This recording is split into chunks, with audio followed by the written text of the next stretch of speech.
আল্লাহ তাআলা দুনিয়াতে কৃত অপরাধের জন্য পাকড়াও না করার কারণ হলো আল্লাহ তাআলা অতি দয়ালু, অতি মেহেরবান। তিনি চান আমরা যেন তার দিকে ফিরি, তার নিকট তওবা করি। পবিত্র কোরআনে আল্লাহ বলেছেন, আমি তোমাদেরকে আযাব দিয়ে কি করব? যদি তোমরা ঈমান গ্রহণ করো, আমার আনুগত্যশীল হয়ে যাও, তবে তো আমি তোমাদেরকে আযাব দিতে চাই না। আহকামুল হাকিমিন আল্লাহ তাআলা বিভিন্ন বাহানায় আযাবকে বারণ করে রাখেন আর বান্দার তওবার প্রতীক্ষায় থাকেন। আমরা আল্লাহ তাআলার কত নাফরমানি করি, কত গুনার মধ্যে ডুবে আছি, আল্লাহ তাআলার নির্দেশ লঙ্ঘন করে চলেছি। আমাদের অবাধ্যতা ও সীমা লঙ্ঘন দেখে সাগরও রাগে ফুঁসে ওঠে। সে প্রতিদিন ফরিয়াদ করে, আমার লাগাম ছেড়ে দিন, আমি বনি আদমকে ডুবিয়ে দিই। জমিন বলে, আমাকে একটু সুযোগ দিন, আমি পাশ পরিবর্তন করে নিচের অংশকে উপরে আর উপরের অংশকে নিচে নামিয়ে দিই। আর ফেরেশতারা বলে, হে আল্লাহ, অনুমতি দিন, আপনার নাফরমানদেরকে খতম করে দেই।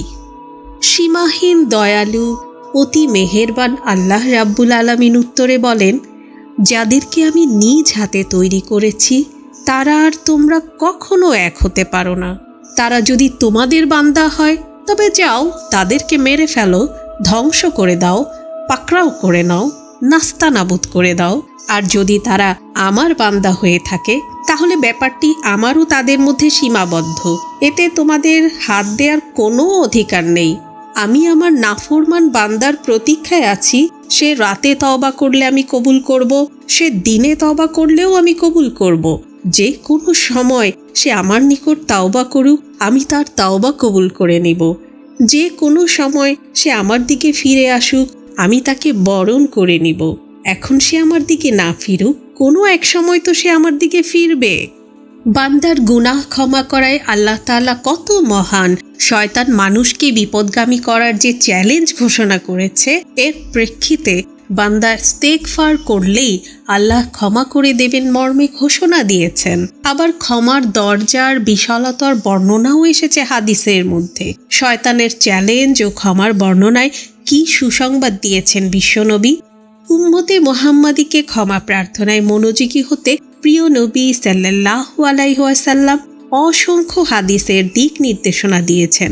কেননা মহান আল্লাহ একাধিক আয়াত নাজিল করে বান্দাকে ক্ষমা প্রার্থনা ও তওবার কথা বলেছেন। মহান আল্লাহ মুমিন বান্দাকে বলেন, আর তোমরা নিজেদের পালনকর্তা সমীপে ক্ষমা প্রার্থনা করো, অনন্তর তাঁরই প্রতি মনোনিবেশ করো, তাহলে তিনি তোমাদেরকে নির্দিষ্ট সময় পর্যন্ত উৎকৃষ্ট জীবনোপকরণ দান করবেন এবং অধিক আমলকারীকে বেশি করে প্রতিদান দিবেন। আর যদি তোমরা বিমুখ হতে থাকো তবে আমি তোমাদের উপর এক মহাদিবসের আযাবের আশঙ্কা করছি। অপর একটি আয়াতে আল্লাহ পাক বলেন, হে মুমিনগণ, তোমরা সবাই আল্লাহর সামনে তওবা করো যাতে তোমরা সফল কাম হও। পবিত্র কোরআনে আরও একটি আয়াতে এসেছে, হে মুমিনগণ, তোমরা আল্লাহ তাআলার কাছে তওবা করো, আন্তরিক তওবা। আশা করা যায় তোমাদের পালনকর্তা তোমাদের মন্দ কর্মসমূহ মুছে দিবেন এবং তোমাদের জান্নাতে প্রবেশ করাবেন, যার তলদেশে নদী প্রবাহিত। আল্লাহ সেদিন নবী এবং তার বিশ্বাসী সহচরদেরকে অপদস্থ করবেন না। তাদের নূর তাদের সামনে ও ডান দিকে ছুটাছুটি করবে। তারা বলবে, হে আমাদের পালনকর্তা, আমাদের নূরকে পূর্ণ করে দিন এবং আমাদেরকে ক্ষমা করুন। নিশ্চয়ই আপনি সব কিছুর উপর সর্বশক্তিমান। আল্লাহ পাক কত দয়ালু, কত মেহেরবান।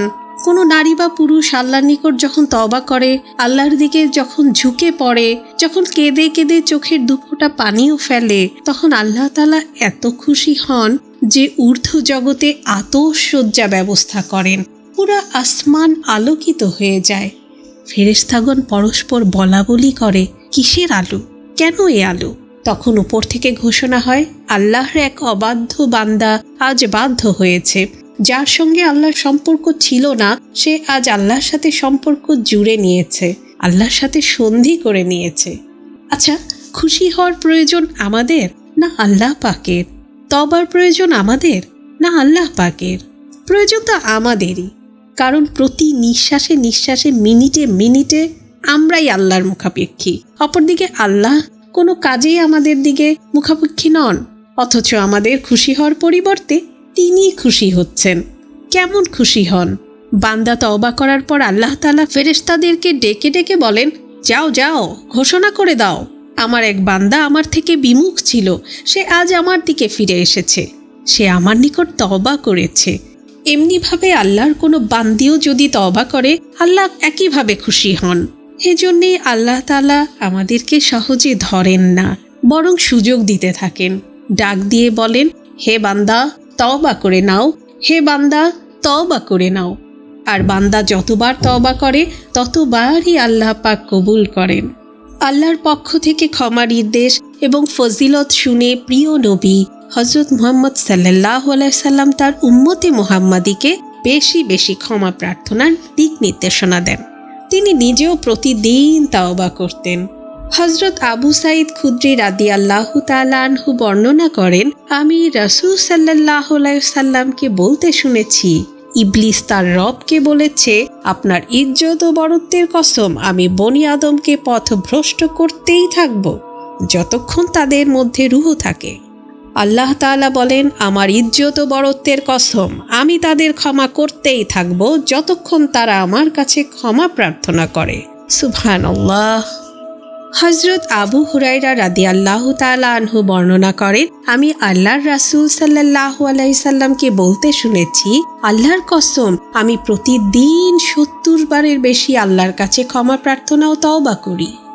আল্লাহ পাক বলেন, যদি তোমার গুনায় জমিন ভরে যায়, গ্রহ নক্ষত্র সব পুড়ে যায়, আসমান বোঝাই হয়ে যায়, আসমান জমিনের মাঝের খালি জায়গাও যদি ভর্তি হয়ে যায়, তবুও যদি তুমি খাঁটি দিলে তওবা করো, বলো, হে আল্লাহ তুমি আমাকে মাফ করে দাও, আল্লাহ বলেন, বান্দা আমি তোমার সব অপরাধী ক্ষমা করে দিলাম। আর এ ব্যাপারে আমি কারো কোনো পরোয়াই করি না, কারণ তার নিকট থেকে কৈফিয়ত তলব করার মতো তো কেউ নেই। বান্দা যখনই যতবার বলে হে আল্লাহ আল্লাহ, সাথে সাথে ততবারই আল্লাহ পাক বলেন, হে আমার বান্দা, আমি আছি, উপস্থিত আছি। কোনো মাতা পিতার একমাত্র সন্তান, সে কলিজার টুকরা নয়ন তারা, সন্তানটি যখন আম্মা বলে ডাকে, মা বলেন জি, আবার ডাকলো আম্মা, মা উত্তরে বলেন জি, কি বলো, আবারও ডাকলো। তখন মা একসময় বলবেন, চুপ করে থাক, বকবক করে মাথা নষ্ট করিস না। অথচ সমগ্র জগতের স্রষ্টা, সকলের পালনকর্তা আল্লাহ রাব্বুল আলামিনের নাফরমানিতে আমরা সর্বক্ষণ ডুবে থাকা দাগী আসামি। জীবনের কোনো স্তরেই তেমন ভালোর কোনো চিহ্নও নেই, মন্দ আর মন্দ। তবুও যখনই হাত উঠিয়ে বলি ইয়া আল্লাহ, তখনই আল্লাহ পাক বলেন, হে বান্দা আমি আছি, উপস্থিত আছি, বলো তুমি কি চাও। আমরা যতবারই বলি আল্লাহ, আল্লাহ পাক বলেন লাব্বাইক লাব্বাইক।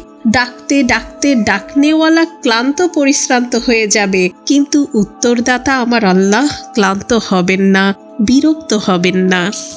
হযরত আবু মুসা আশআরী রাদিয়াল্লাহু তাআলা আনহু বর্ণনা করেন, নবী সাল্লাল্লাহু আলাইহি সাল্লাম বলেছেন, নিশ্চয়ই আল্লাহ তাআলা রাতে নিজ হাত প্রসারিত করেন, যেন দিনে পাপকারী তওবা করে, আর দিনে তার হাত প্রসারিত করেন যেন রাতে পাপকারী তওবা করে। যে পর্যন্ত পশ্চিম দিক থেকে সূর্যোদয় না হবে, সে পর্যন্ত এই রীতি চালু থাকবে। হযরত আবু হুরায়রা রাদিয়াল্লাহু তাআলা আনহু বলেন, রাসূল সাল্লাল্লাহু আলাইহি সাল্লাম এও বলেছেন, যে ব্যক্তি পশ্চিম দিক থেকে সূর্যোদয় হওয়ার আগে তওবা করবে, আল্লাহ তার তওবা গ্রহণ করবেন। হযরত আবু আব্দুর রহমান আব্দুল্লাহ ইবনু উমর রাদিয়াল্লাহু আনহু বর্ণনা করেন, নবী সাল্লাল্লাহু আলাইহি সাল্লাম বলেছেন, নিশ্চয়ই আল্লাহ তাআলা বান্দার তওবা সে পর্যন্ত কবুল করবেন যে পর্যন্ত তার প্রাণ কণ্ঠাগত না হয়। সুতরাং আমাদের উচিত গুনাহ বা অন্যায়ের ধরন যেমনই হোক, সঙ্গে সঙ্গে আল্লাহর কাছে ক্ষমা প্রার্থনা করব, তওবা করে সঠিক পথে ফিরে আসব, বেশি বেশি ক্ষমা প্রার্থনা করব, আর তাতেই আমরা হব সফলকাম। আল্লাহ তাআলা মুসলিম উম্মাহকে, আমাদের সকলকে আল্লাহর দয়া ও অনুকম্পায় পেতে বেশি বেশি তওবা ইস্তেগফার করার তৌফিক দান করুন, হাদিসের উপর আমল করার তৌফিক দান করুন, আমিন। সম্মানিত ভিউয়ার্স, নতুন নতুন ভিডিও পেতে চ্যানেলটি সাবস্ক্রাইব করে বেল আইকনটি চেপে পাশে থাকার অনুরোধ রইল।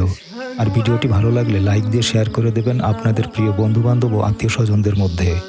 আসসালামু আলাইকুম রহমতুল্লাহ।